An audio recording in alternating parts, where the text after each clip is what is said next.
Monsieur le Président, Mesdames les ministres, Monsieur le ministre, chers collègues, je salue également l'ensemble du personnel de l'Assemblée nationale. Ce budget est ambitieux. Il est en hausse de 6,8% pour l'ensemble des 3 programmes dont j'ai la charge. C'est un budget à la mesure des promesses et à la hauteur des enjeux. Concernant d'abord le programme 112, Impulsion et coordination de la politique d'aménagement du territoire, un seul chiffre, 19 millions d'euros. 19 millions d'euros pour aider au financement de postes de chef de projet l'ensemble des communes sélectionnées dans le cadre du programme Petites Villes de demain. L'année 2022, c'est la première année d'application effective de la nouvelle génération des contrats plan État-région pour la période 2021-2027. C'est aussi une année charnière. Pour le seul volet territorial, l'engagement passe de 755 millions d'euros pour la période précédente à 1 milliard d'euros pour les CPER 2021-2027. Je tiens aussi à rappeler l'abondement de plusieurs dispositifs du plan de relance dans le Fonds national d'aménagement et de développement du territoire. En effet, outre l'enveloppe de 53 millions pour les CPER et CPIER sur le plan de relance, ce ne sont pas moins de 46 millions d'euros pour le plan Avenir Montagne, 12 millions pour le plan de transformation et d'investissement pour la Corse, ainsi que 17 millions d'euros destinés aux fabriques du territoire.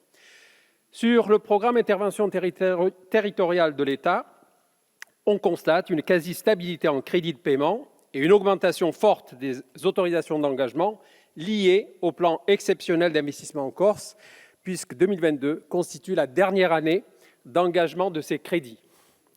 Quant au nouveau plan chlordécone, il se déploie conformément aux engagements du gouvernement. Il augmente de plus de 1 300 000. Toutefois, cette crise sanitaire a laissé des plaies vives chez nos concitoyens outre-mer. Et la récente crise sanitaire l'a démontré. Aussi, j'insiste sur la nécessité d'accompagner la montée en puissance de ce nouveau plan chlordécone 4, montée en puissance qui seule pourra restaurer le nécessaire climat de confiance entre nos territoires d'outre-mer et la métropole. Par ailleurs, Madame la Ministre, et je l'évoquerai lors de l'examen de vos différents amendements, chers collègues, je souhaite attirer votre attention sur le plan de lutte contre les algues vertes qui doit aujourd'hui passer une nouvelle étape. S'agissant du programme politique de la ville, véritable priorité de notre quinquennat, dont les crédits atteignent près de 600 millions d'euros en CP, ce PLF 2022 est l'occasion pour moi de saluer les efforts sans précédent, je dis bien les efforts sans précédent, réalisés pour la politique de la ville et les habitants de nos QPV, puisque c'est une hausse de près de 30% des crédits qu'on constate sur le quinquennat.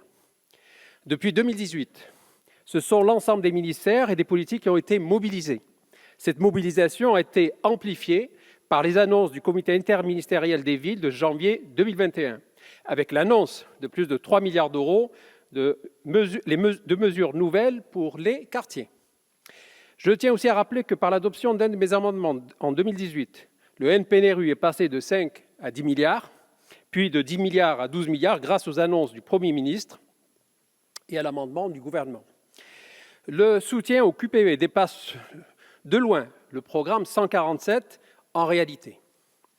N'est-ce pas, Madame la Ministre? D'autres mesures fondamentales doivent être mises en avant.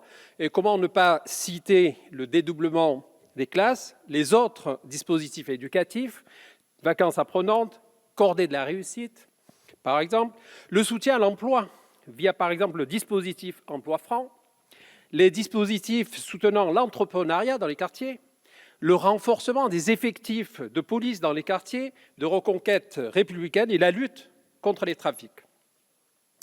Vous remarquerez, mes chers collègues, que les engagements du Premier ministre ont été tenus. Plus d'1 milliard d'euros du plan de relance a déjà été fléché vers les quartiers prioritaires. Alors même s'il nous faut rester lucide et reconnaître que tout ne changera pas du jour au lendemain, il faut aussi être objectif. Les moyens pour les quartiers prioritaires sont là, sans comparaison, bien sûr, avec le passé. Et je vous invite, mes chers collègues, à voter ces crédits.